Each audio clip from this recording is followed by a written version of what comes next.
please raise your hands from wherever you are. Somebody from our team will come to you. And before you ask a question, एक बार अपना नाम, एक बार अपना परिचय. For instance, if I were to ask a question, I would say, "Hi, I'm Kena Shri, Senior Manager NTPC, and my question is..." और मेरे young दोस्तों से थोड़ा सा ये गुजारिश करूँगी, you've been very patient, very kind. Kindly contain your excitement for some time more. We'd want most of the questions to get covered. So here's with ma'am. We'll begin with ma'am. Hello. Who has the mic? Well, thank you, sir. My name is Air Marshal Ashok Goel. Yes, sir. Firstly, Zaveri साहब ने जो कहा कि मेरी उम्र 26 साल की है, जावेरी साहब मेरी उम्र 21 साल की है, पर मैं 55 years का एक्सपीरियंस लेके चलता हूँ. Excellent. Two observations. Sir.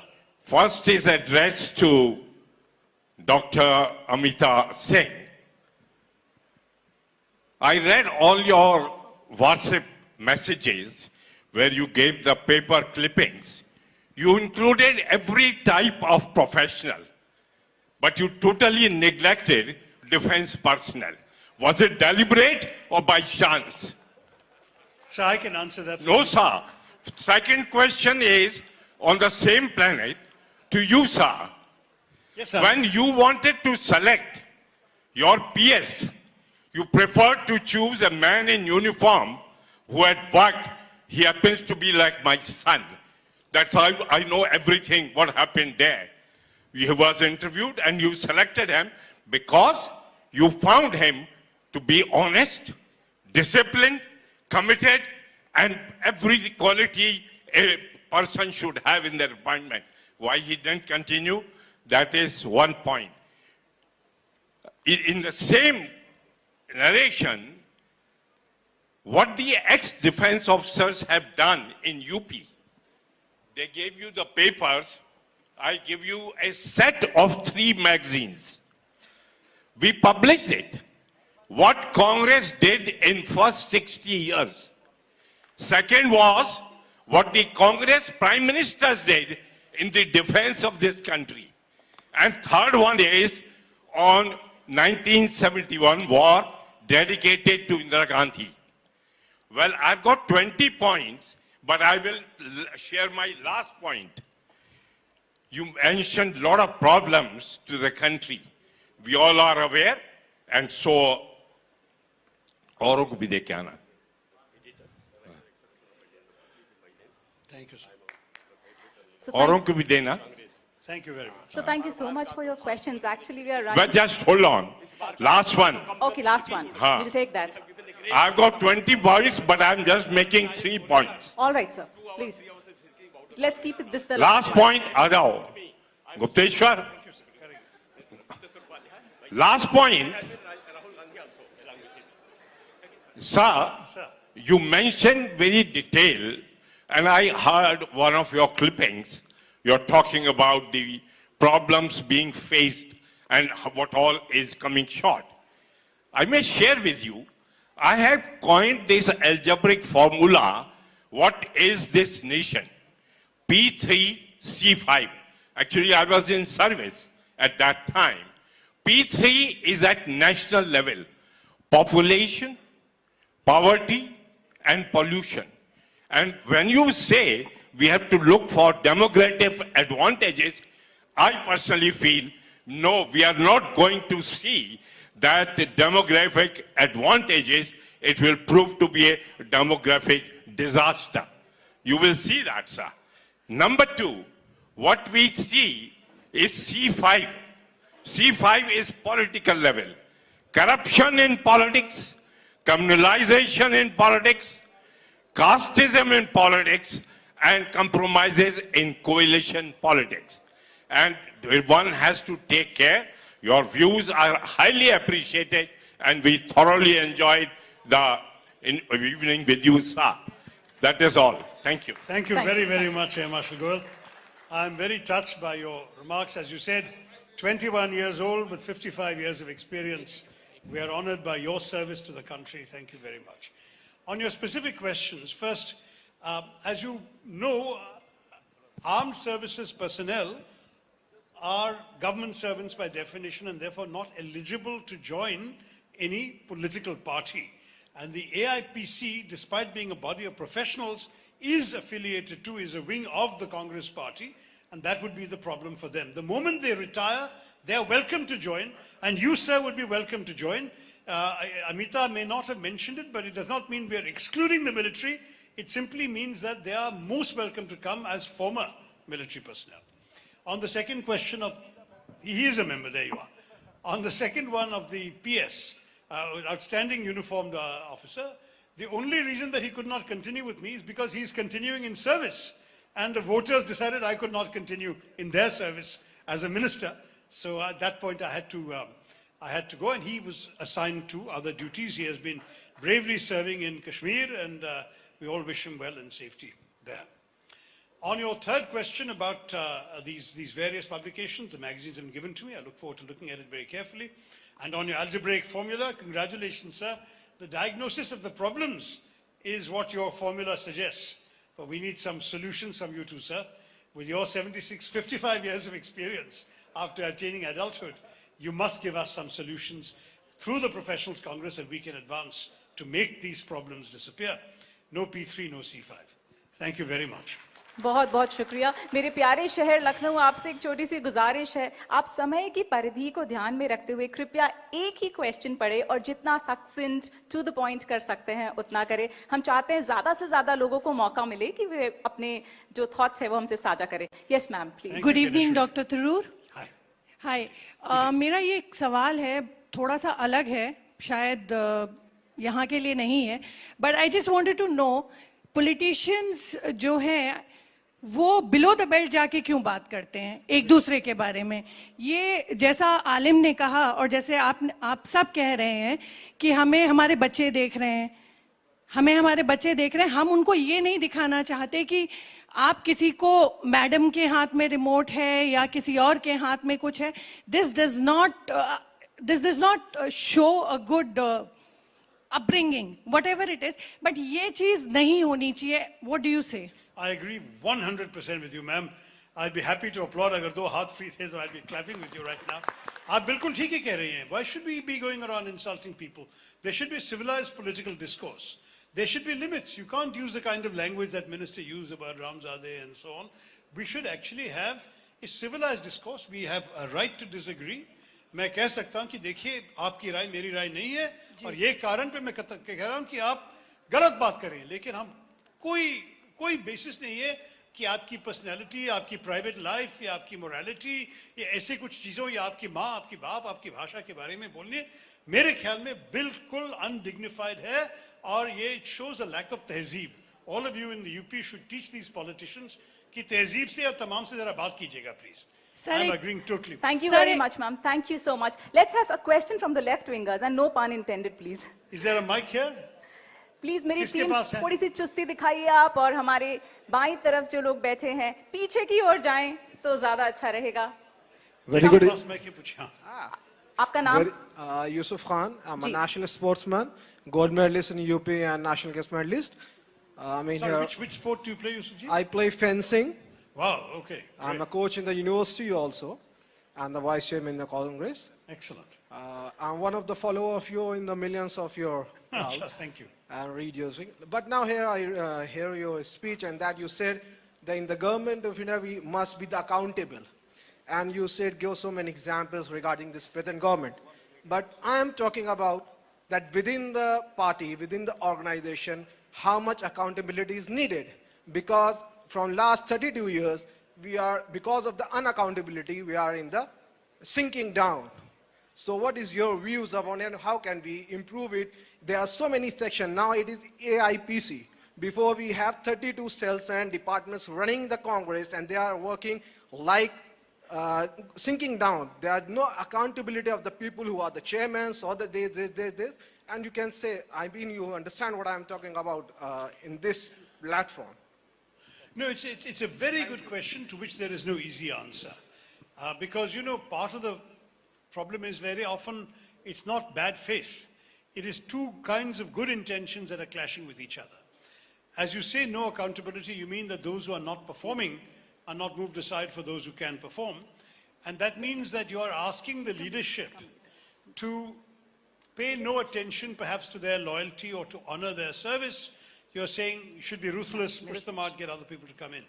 Now, in any organization, including a political organization, there is always a balance between judging only on the basis of performance and taking into account other factors. In a political organization, that becomes all the more important. You want to definitely keep certain social interests happy, representation of certain groups and communities in your senior appointments. You want to make sure that people who have been loyal to the party in difficult times are rewarded, even if their performance may not be as good as those who have come more recently. Still, there must be respect paid for the time they were there during times of struggle. All of these factors have to be balanced. So it's an unenviable task for any president or leadership of a party to keep all these people happy. Where I think Rahul Gandhi is trying to make a difference is in increasing transparency within these mechanisms. So he may not listen to you or me about whether to appoint somebody or not appoint somebody, but he wants that person who is appointed to be able to listen to criticisms, to be accessible to people coming to hear complaints and to transmit them up the chain.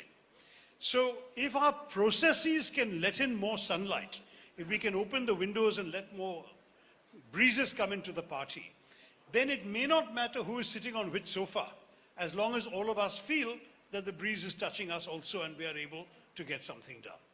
I hope that answer satisfies you to this degree, that we will see more progress along the lines that you want to see, because Rahulji is quite determined to create far more accountability in the party from beneath. And accessibility, for example, has been drilled into everyone's head, that people cannot anymore afford to forget the party workers. As he said in that recent meeting in Delhi, he said, I want to tear down the walls that exist in this party between the workers and the leaders. We are all one and we shall work together as well. He means it. Let's see it happen. Thank you so much.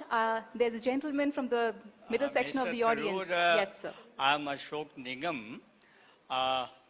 I'm a senior advocate at the High Court, and I was Additional Solicitor General during your government. And I have been member of the AIPC many times, as well as founder of the NSUI and General Secretary of the Indian Youth Congress with Priyanjan Das Munshi. Achha. So, what I want to, I fully share your ideas, and I have gone through many books you have written, but one question keeps on throbbing my mind, and that is, in 1947, our nation rejected two nations theory. Exactly. We also went for inclusive politics, as you were saying. Yes, sir. What happened in these 66 years? Should we not ponder what was our fault, that did we lost communication with the people of India, or what has happened that we could not understand their feelings and satisfy them, respond them, their queries are Hindutva and all this. Why? So should we not ponder that we have a responsibility towards this degeneration of mind? I think you're right, sir. Hum sab zimmedar hain, as I said in my speech. We've all contributed in many ways to this failure. I am personally almost in disbelief that these ideas and thoughts are now there in our country. When I grew up in India in the 1960s, my parents were from the nationalist generation. My father dropped his caste name in college because Gandhiji said that you should not be bearing caste names. He and my mother, when my friends and playmates and schoolmates would come home to play, they never once mentioned the religion or caste of any of these people. I never even knew what people's religion and caste was until much later, when people made me more aware of it. I still never thought it would be a basis for judging anybody. How our country's politics has brought us to a point where not only are we aware of religion and caste, but they have become more important than the content of the character of the individual. That, I think, is very, very sad. And the only thing we can do is to hope that this is a passing phase by fighting resolutely against this kind of petty thinking, which is based on a massive inferiority complex. The people who have been trying to speak in this very narrow definition of Hindutva, first of all, are terrible Hindus because they've never understood that whole philosophy of acceptance of difference. But secondly, they are doing so on the basis of all historical resentments, based in many ways on a misreading of history. And they have the wrong idea that you can revenge yourself upon history today by punishing those who have the same identity as the ones who humiliated your ancestors in the past. That's the whole logic.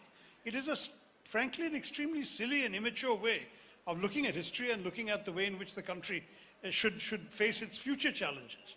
I find it totally astonishing that such kind of poisonous thinking has been allowed to spread in this country in a way in which, unfortunately, as you said, we are all culpable. We have failed in these. I would say we succeeded for the first 25, 30 years of independence, but from about the mid-80s onwards, we have seen a degeneration of national discourse, and it's really to our shame. I think when I was speaking, I heard some lady's voice in the audience shout out shame, and she's right, it is a shame. Thank you so much, sir. I see two very pretty girls and their excitement, they can barely contain their excitement to ask a question to Mr. Tharoor. Yes, please, Hi, go sir. ahead. So my name is Shruti. We are both, And my name is Divita, and we are both master's student in English literature. Okay, So where? we Lucknow both have University? found, yes, we both have found some university in that diversity that you talk about, and we both have same concerns. So but we have a lack of time. So I'm going to keep it short. And I understand your views on things that I'm going to ask you about. But right now, I don't want your view and I don't want rhetoric. I want to know as to if your view is that, and if you're talking about politics of inclusiveness, how much opinion, like how much inclusive is politics itself? That has to be brought into question. So my basic question to you is that there are two things in India that I as an individual in the 21st century am concerned about. The first is AFSPA, and the second is Section 377. And I know that you have been saying amend that and amend that, but it does not happen. So how much does my voice count and how much does your voice count? I just want to know that. Excellent. and Very, very there's good. one more thing Yeah. that we see a problem of non-representation instead of misrepresentation.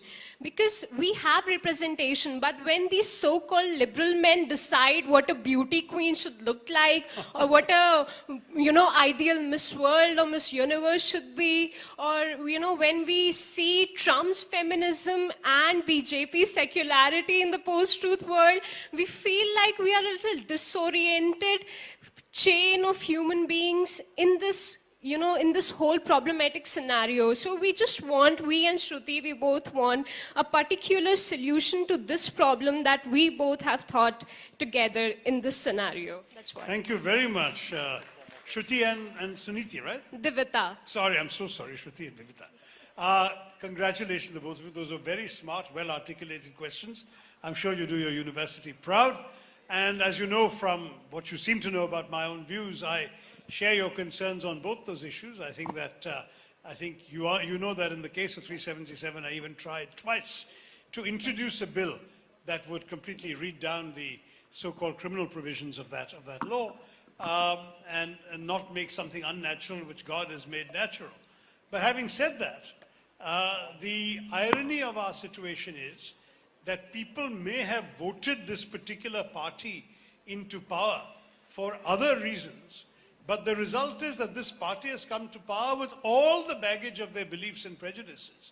And that is why they organized a mass of people to shout me down and to vote against the introduction of the bill, when it has never happened in Parliament. Parliament bills are routinely introduced.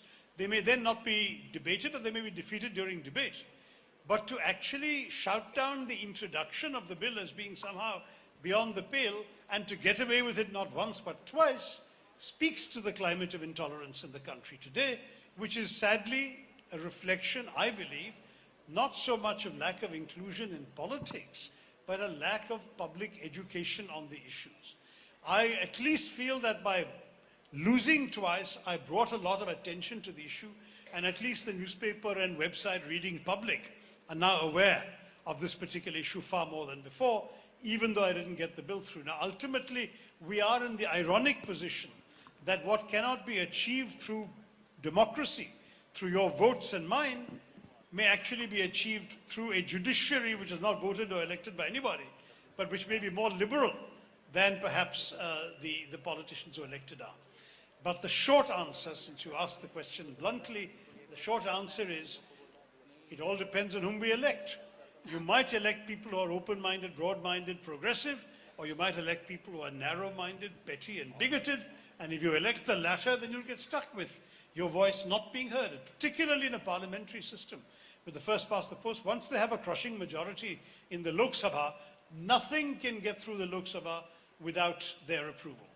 I have written elsewhere of my fondness for the idea of a presidential system in which the parliament would be completely independent of the executive. Right now, we have the worst of both worlds.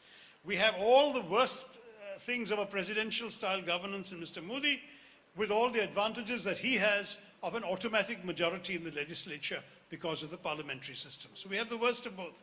I would have preferred a system where the legislature was independent of the executive, not dependent on it and not deriving its strength from it, and able to question it. In which case you might really be able to have a meaningful debate, raise an issue, challenge it through, think it through, and then perhaps change minds. But here you can never change a mind. It's the crushing majority of the ruling party, whatever they want to pass. I have myself seen a very simple example I'll give you and then I'll stop.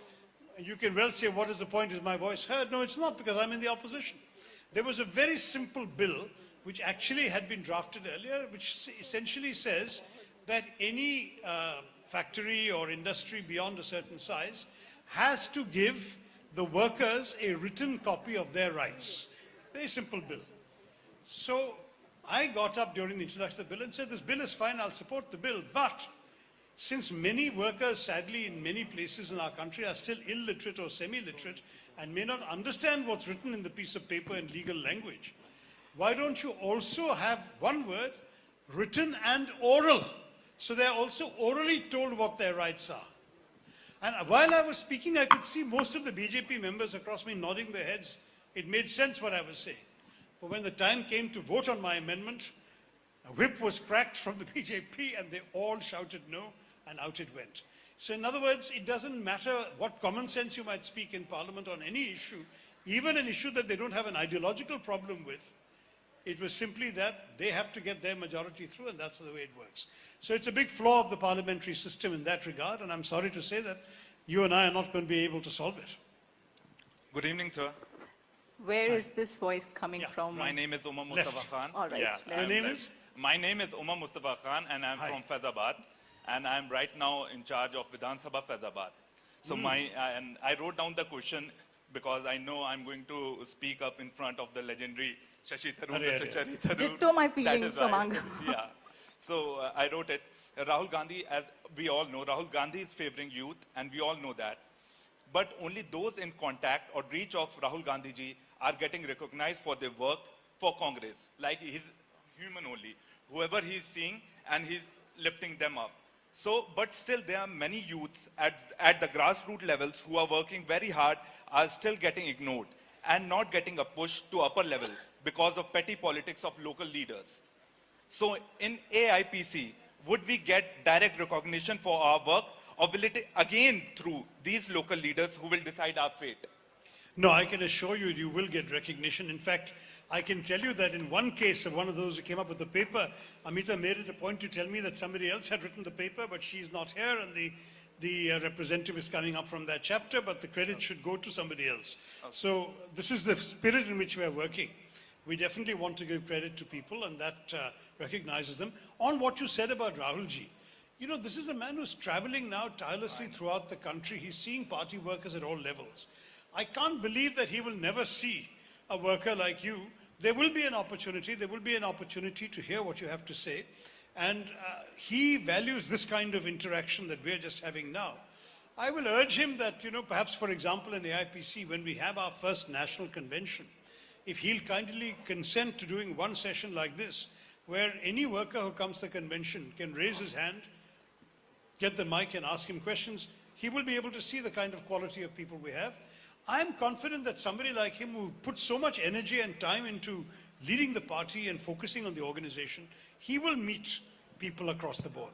It may not happen overnight, you know how these things are, but I have very, very little doubt that this is going to happen. In fact, you do know that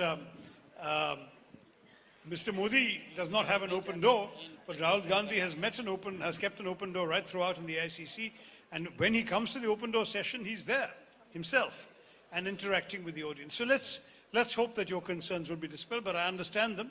And I know it's similar to what your colleague a few rows back had said earlier, that everyone is worried that local leaders are not giving them a chance to be heard and seen. But we will hear you and see you. And secondly, local leaders too change with time. You will be a local leader one day and then some young man will complain about you. Good evening, sir.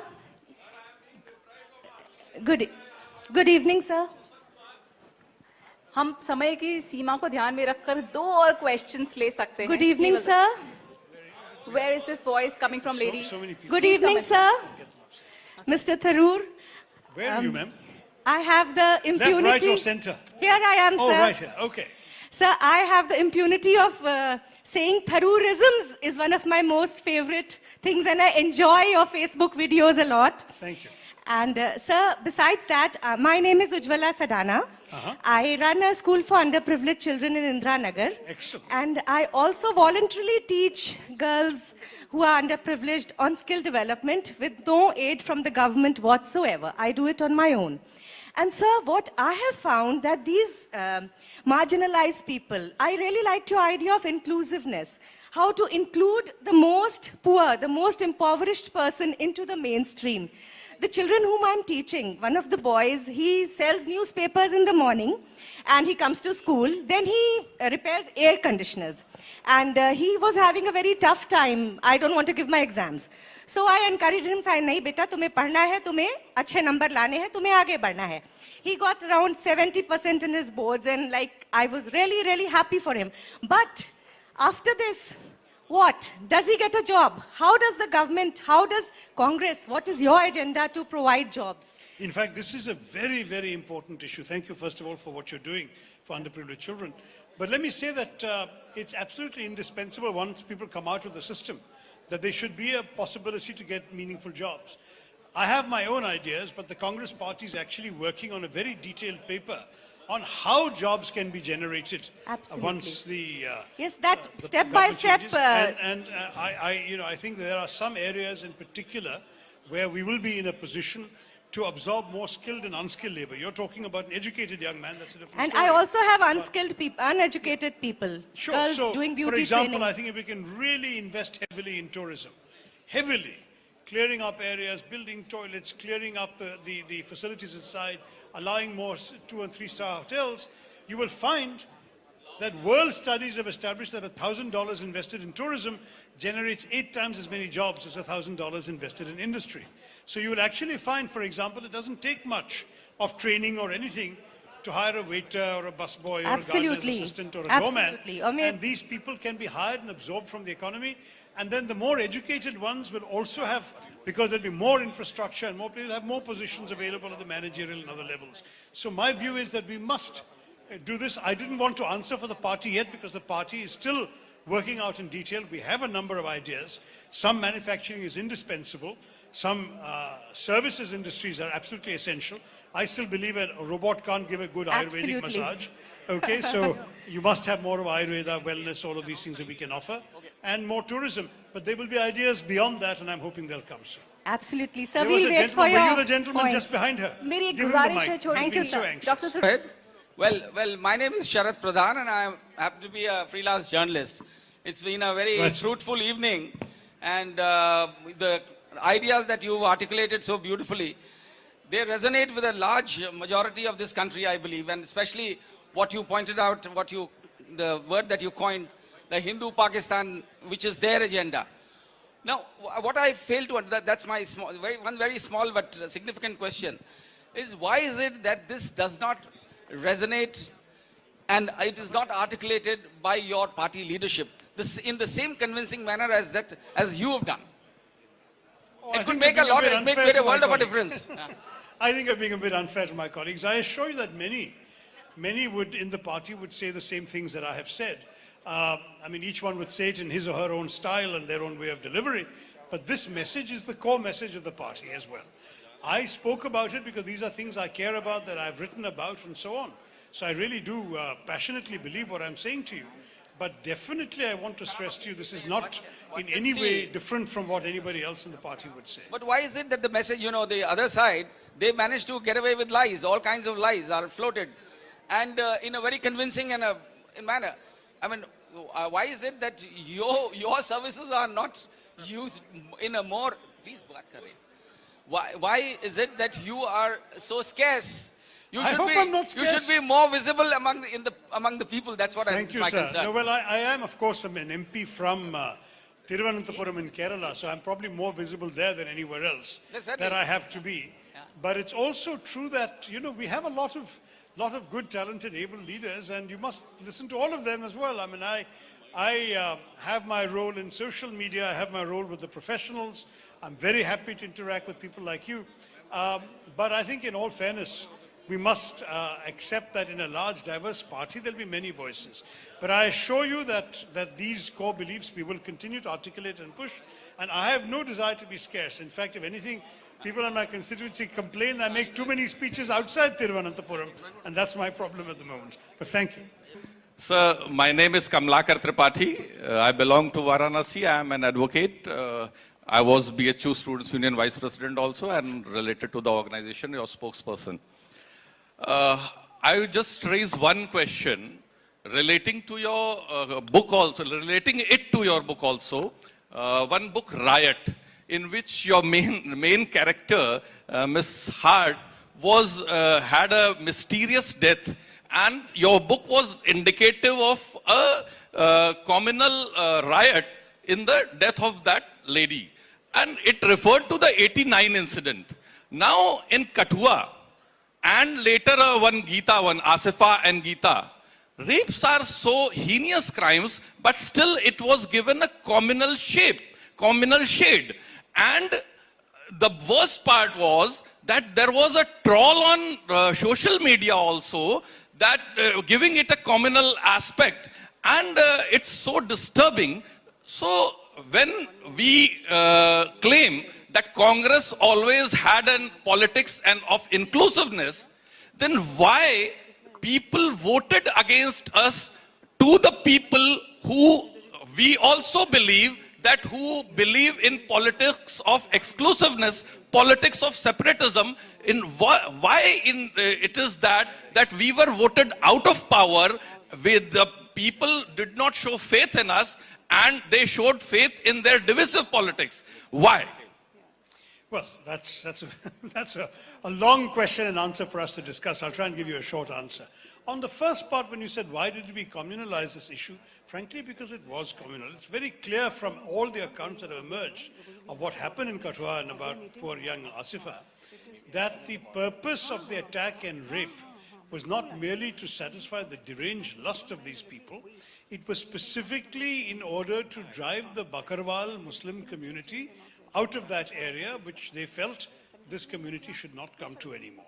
And they thought that by torturing and killing one of its young and vulnerable members, the others will get frightened and go away, and that is indeed what happened. So it's impossible to discuss that rape and murder without also understanding the communal motive behind it, and thereby the issue was communalized. It wasn't just a troll position. That's on the first issue.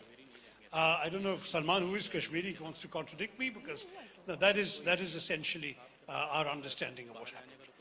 On the second question of why did we still lose when we are inclusive and the others are not, I think there were a number of factors last time which came together in a perfect storm. There was, first of all, 10 years of anti-incumbency, which, whether we like it or not, is a major factor in Indian politics. When I came into Indian politics, I came having studied the statistic that said that in the US Congress, you have a 96% re-election rate. Really? And in the Indian Lok Sabha, you have a 26% re-election rate. So anti-incumbency is built into the DNA of Indian politics. That was the first factor. The second factor was the absolutely successful campaign of the BJP in tarnishing the Congress with the label of non-performance. It was completely unjustified, but their marketing on every means, including social media, was far better than ours. Third, there was undoubtedly the corruption issue. Once again, we all know that corruption, sadly, no party has a monopoly on virtue and no party has a monopoly on corruption. But partly because we were in power when the Anna Hazare movement reached its peak and everything else, the perception was that the mud stuck to the Congress party and not to the other guys. So that became the third major factor. The fourth major factor, all of these coming together in the same election, was price rise. International oil prices in the 10 years of UPA went up from $40 a barrel to $140 a barrel, and the rupee went from 40 rupees to the dollar to 60 rupees to the dollar. So the result was each dollar going up was costing us 50% more, and when it went up by $100, the burden became unsustainable for the government subsidy program, and therefore they inflicted the pain on the consumer, and the consumer said, fine, we'll vote against you. I myself had an exchange with a voter in my constituency who said, the next time your petrol price goes up, I'm voting BJP. And I said, do you really think things can be better under the BJP if these are international prices?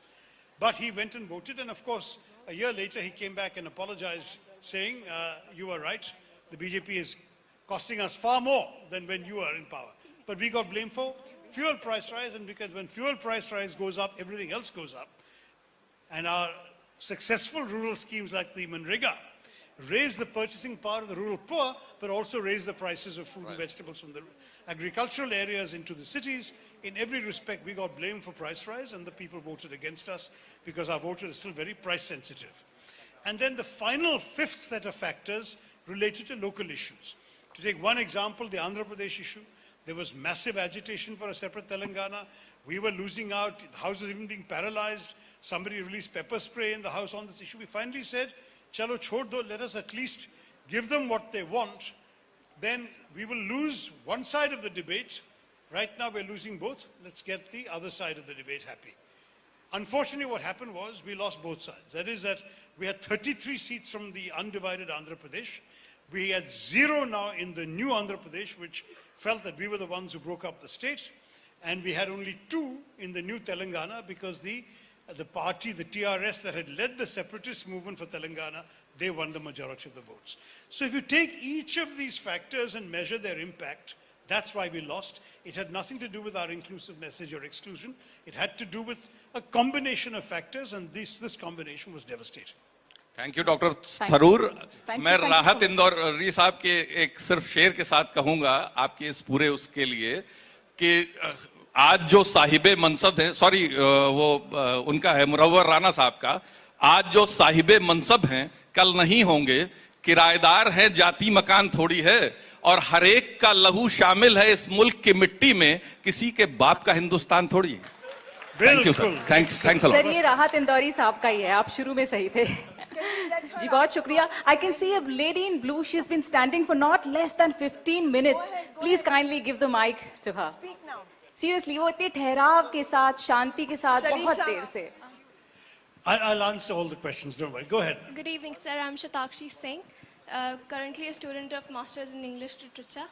My question to you is, if I may ask, where would you place the Constitution in the hierarchy of the Indian government? Where is the place for the Constitution? At the Supreme, I think. It's the supreme thing, Supreme absolutely, most. yeah. It's the Constitution that Yes. creates the institutions The of Parliament, legislature, of the the Prime judiciary Minister, and the of the executive. judiciary, everything. Yes, sir.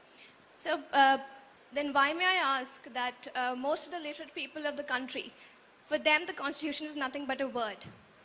And don't you think that the Constitution should be within the reach of every common man, everyone studying in schools, and what are your thoughts on it? I would 100% agree with you. In fact, it's not at all a bad idea that every school should have a course, maybe for kids after class 8 or maybe 9, where they would be taught the essential principles of the Constitution and given a free copy. I think I would certainly, if I have a chance to be involved in education in the government in future, I will certainly recommend you a very good suggestion. Thank you. Those were golden words. Mr. Salim, your question, please, after which the lady in blue, please go ahead. Yeah. Good evening, Dr. Tharoor. Good evening, sir. It's a very hard-earned question. My name is Khan, But of And course, I'm not a terrorist. yes, I'm not a terrorist. But my other name is what the lady said, that's Salim. I am an engineer. I work for telecom industry, that is Idea to be precise, which is going through a turmoil, as you all know, and it's probably the industry which is going through the most of turmoil. But my question is not for that. My question is for 2019. You pointed out to certain things which may happen if the present party continues in power. Now, I want to know from you, with a little background, that in their best of times and your worst of times, they still got 32% vote. With some NDA partners, they got about 40, 42. Most of these, not even that, but most of those parties were also parties who didn't believe in their ideology, but they, they wanted power also. Those 32% or 30%, including friends like yours and my friends also, who would never vote for them, but they got carried away. So probably their genuine vote share would be about 24, 25. Now, even if we presume, less. or maybe less. 19, 20. But even if we presume that next time on also it is 30, 32, what are you going to do to, as a leader, you are the only national party in the rest of the crowd. Correct. To make sure that those 58 or 60% votes are transformed into victory, that is, you are able to either singularly or together get the country out of this present predicament. Sir, you're absolutely correct. And let me just come back to your premises. First, they won 31%. If you have to judge the core Hindutva vote, the best example would be the election of 2009. Because in 2004, there was still a bit of a personal vote for Vajpayee. And in 2014, there was a strong personal vote for Modi and for the Sabka Saath, Sabka Vikas message. I have been the CEO of Gujarat Inc. I will develop India. That message attracted a certain percentage. So the core Hindutva vote was the election of 2009, where the BJP ran brazenly on a Hindutva platform. They got 19%. So I would say that even allowing for certain shifts and influences and the success of their propaganda, 2021 is the natural ceiling for the core Hindutva vote. There is a development factor that accounts for the rest. And that development factor required performance to sustain. If Mr. Modi had concentrated on development for 5 years, who knows, he might be invulnerable in 2019. But because he allowed instead the forces of intolerance of free reign and development failed, and there has been no constructive progress on any economic ground, and there has been a drop in the GDP growth by 2.2%, I don't see much prospect of people voting for him on the development argument. There may be other arguments, but that argument is not going to wash. So I'm fairly confident. Now, your second part of your question is about the opposition coming together. And there, there are calculations that will be made by every political party, including ours. I can't stand here and give you an assurance that the opposition will necessarily be united, not only because there are decisions yet to be taken, but also because the reality in each state varies. I mean, the reality in Bengal is not the same as the reality in UP, is not the same as the reality in Bihar, and is not the same as the reality in Kerala. There will be pre-election alliances and there'll be a lot of post-election alliances. And we must understand that it's not a simple thing of 31 for the BJP, therefore the 69 get together and they can win, because very often the differences within the 69 are quite serious and cannot be discounted. In Bengal, for example, it's very clear Trinamool wants to lead an anti-BJP front. But both the Communists and the Congress, who are also anti-BJP, are their principal opponents in Bengal. In Kerala, we are in a sort of mortal combat with the Communists. But tomorrow, if the BJP is defeated and there is a chance to form a non-BJP government, those same Communists will probably support a Congress-led government. So it's very complicated. On a state-by-state basis, you have to see. And that's why I don't want to give you a simple answer. Let me say that I believe, as we have seen in UP with Mayawati and Akhilesh, that there is a genuine awareness and consciousness on the part of the opposition that it is important to be as united as possible against the might of the BJP. And that message is definitely widely heard and widely understood. Yeah, thank you so much. ये आखिरी round I'll है. just add a bit. Yeah, all right. देखिए, मई 16, 2014 को जब election हुआ तो मैं AIPC headquarters पे सुबह के 7 बजे से शाम की 11 बजे तक मार खाता रहा टीवी पे. मैं स्पोक्सपर्सन मैंने सोचा जो जो बातें हो रही थी, मोदी जी ने जो बोला था, बीजेपी का जो मैनिफेस्टो था, मैंने कहा सलमान ये तो 10 साल से पहले निकलने वाले नहीं है, इनका तो बड़ा जबरदस्त प्रोग्राम है। लेकिन मैं आपको कहता हूँ 4 साल के बाद हम बैठे हैं, मुझे खुद यकीन नहीं आता। 8 महीने पहले भी मुझे यकीन नहीं आता, अब तो बिल्कुल यकीन नहीं आता कि क्या हुआ। 2019 का इलेक्शन वाइड ओपन है। जो इन्होंने वादे किए थे वो जब पूरे नहीं हुए, इन्होंने खुद ही काफी गलतियां की। और मैं आपको कहता हूं, जो एक यूपी इलेक्शन के बाद लग रहा था बस 2019 तो खत्म हो गया, 2019 खत्म नहीं हुआ। 2019 is wide open. I am telling you, throughout the country we are saying it. कोई मायूसी की बात नहीं है, ये जंग जारी है और जंग होगी और हम पूरा लड़ेंगे और जीतेंगे। ये कह दीजिए आप योगी जी से भी और मोदी जी से भी। मैं एक निवेदन करना चाहूंगी। उत्साह मुझे महसूस हो रहा है, सवाल बहुत आ रहे हैं, लेकिन डॉक्टर थरूर की कुछ और भी अपॉइंटमेंट्स आज लखनऊ शहर में हैं, तो ऐसा ना हो कि हम खुश हो जाए और कोई दुखी हो जाए। तो एक अंतिम सवाल, और वो भी this lady has come in front. अच्छा, 2 सवाल और ले लेते हैं, and I think we end this on a very happy note. Good evening, Dr. Tharoor. Good evening. All right. We've been talking a lot about politics and propaganda and constitution and numbers. My name is Tuti, by the way, and I am a humanitarian. So my question is a little existentialist, but since you are a visionary, so your opinion will matter a lot. Now we've been talking about the policies. You said you're a Unitarian. Humanitarian. A humanitarian. Yeah. All right, fine. So since we've been discussing the building of the nation here Right. this evening. How can one evoke the sense of individual responsibility? Because no matter which government is in the power, no matter which government is in the state, in the center, it ultimately boils down to an individual's realization of his or her responsibility, which I feel is lacking especially in our state, sir. I'll be very honest. We do not know where not to spit. We do not know where not to litter. Those are minor things that can make a very major difference in the longer run. So how does one inculcate that sense of individual responsibility? You know, it takes a generation sometimes to do that, and we have failed. We've failed over 3 generations since independence to do that. Civic responsibility is sadly lacking. In fact, it's partly a flaw in our own culture that we are extremely conscious of our own selves and our own families and are completely indifferent to the well-being of the rest. I've written about this. There's an essay called The Bond That Threatens, which was published by The Hindu more than a decade ago, for which you can Google and see. And I found this from my own personal experience and those of my parents and so on. You know, you'll have the Indian, living in an immaculate home and bathing twice a day, who will step out, as you say, and throw litter on the street or spit on the wall, who will not care about the common spaces, will not care about what's going on the sidewalk.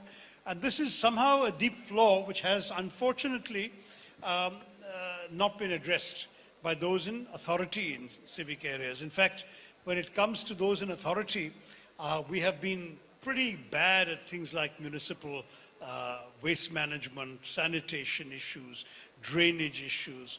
And as people have got used to lower and lower standards, things that even used to work well in some places no longer work well. I mean, I remember Bombay and Trivandrum as very clean cities in my childhood. Neither any longer is. And these are all reflections of a continual slipping of standards when it comes to things like the management of public space and civic responsibility. So what do? We create some... There I will say the Prime Minister did a good job in talking about Swachh Bharat. But because it was not accompanied by follow-through in specific projects, and it became very quickly reduced to photo ops and tokenism, it no longer was a viable thing to do. I mean, it no longer became something that made a difference.